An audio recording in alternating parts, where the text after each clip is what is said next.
YSR Congress party అధ్యక్షుడు శ్రీ బొత్స సత్యనారాయణ గారు గతంలో ఆయన కాంగ్రెస్ పార్టీలో ఉండేవాడు. అబ్బో చాలా చరిత్ర ఉంది ఆయనకి. ఆ చరిత్ర రాష్ట్ర ప్రజలందరికీ తెలుసు. ఆయన అవినీతి భాగవతం, ఆయన లిక్కర్ వ్యాపారం, ఆయన భూదందా,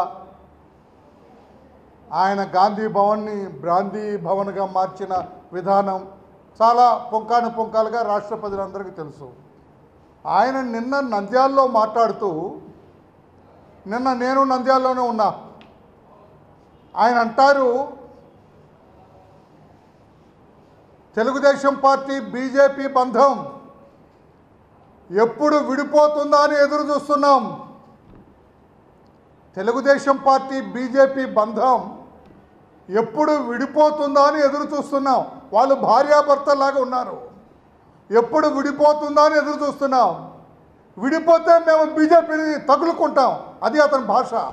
తగులుకుంటాం అనేది సభ్య సమాజంలో ఆలోచిస్తారన్నమాట. తెలుగుదేశం పార్టీ బీజేపీ నుంచి విడిపోతే అంటే భార్యాభర్తలుగా ఉన్న తెలుగుదేశం పార్టీ అండ్ బీజేపీ విడాకులు తీసుకొని తెలుగుదేశం విడిపోతే బీజేపీని మేము తగులుకుంటాం. ఆ భాష వినండి సార్. ఏమిటి ఇంత గోతికాడని నక్కల్లాగా చూస్తున్న ఓ వైఎస్ఆర్ కాంగ్రెస్ పార్టీ నాయకులారా, గోతికాడ నక్క శవాన్ని పీక్కు తినడానికి నక్క ఎదురు చూస్తున్నట్టుగా ఈ రోజున మీ భాష ఉన్నది. ఈ రోజున ఒక మిత్రపక్షం మాకు ఎన్డీఏలో ఉన్నాం. మేము బ్రహ్మాండంగా అనుబంధం సాగుతూ ఉంది. రాష్ట్రాన్ని అభివృద్ధి చేయడానికి అన్ని ప్రక్రియలు కొనసాగుతూ ఉన్నాయి. మేము విడాకులు ఇవ్వాల్సిన అవసరం ఏముంది? మీరు ప్రతిసారి అడుగుతున్నారు, నాకు తెలుసు.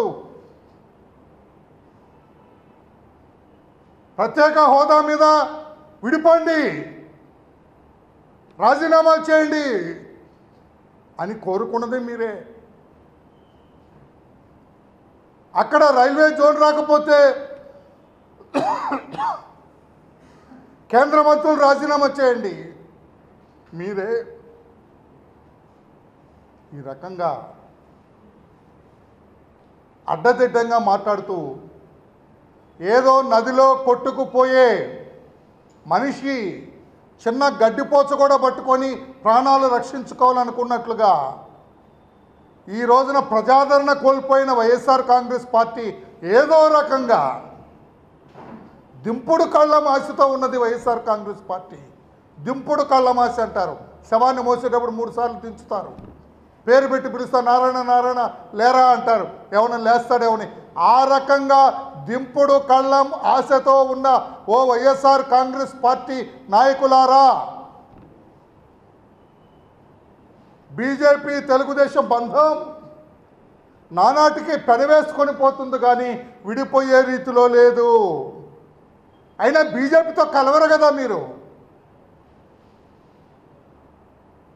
మైనార్టీ ఓటే మా లక్ష్యం అనుకుంటారు కదా మీరు. క్రిస్టియన్ మైనార్టీ ఓటు వదులుకోమంటారు కదా మీరు. ఏ వర్గం ఓటు ఎవరికి శాశ్వతం కాదండి. పనిచేస్తే వాళ్ళే వస్తారు. అంతుచిక్కని రహస్యాలు, మరెన్నో మనకి తెలియని పురాతన కట్టడాలు, వాటి వెనక దాగిన నిజాలు, పూర్వీకుల ఆచారాలు, మరెన్నో మూఢ విశ్వాసాలు, ఇలా కాలగర్భంలో కలిసిపోతున్న రహస్యాల కొరకు సబ్స్క్రైబ్ చేయండి రహస్యవాణి ఛానల్.